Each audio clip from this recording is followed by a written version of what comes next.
नाशिक शहरामध्ये पाणी टंचाईची शक्यता लक्षात घेऊन नाशिक महापालिकेने पाणी कपातीचा मोठा निर्णय घेतलाय। जून आणि जुलै महिन्यात दर शनिवारी संपूर्ण पाणी पुरवठा बंद असेल, तर ऑगस्ट महिन्यात शहरामध्ये 2 दिवसाआड पाणी पुरवठा केला जाणार आहे। मान्सूनच्या वर एल निनोच्या परिणामामुळे पावसाचं प्रमाण कमी होण्याची शक्यता व्यक्त होती आहे। त्यामुळे नाशिक शहराला पाणी पुरवठा करणाऱ्या धरणांमध्ये 31 ऑगस्ट पर्यंत पुरेल इतकाच पाणीसाठा शिल्लक असल्याचं प्रशासनाचं म्हणणं आहे। नागरिकांनी पाण्याचा वापर काटकसरीने करावा असं आवाहन महापालिकेने केलं।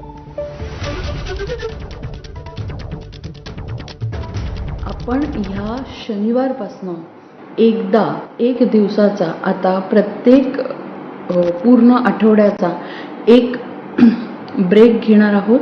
तर पाणी पुरवठा हा जो आहे तो प्रत्येक शनिवारी हा बंद असणार आहे, याची आपल्या सगळ्यांनी नोंद घ्यायची आहे आणि सहकार्य करायचं आहे।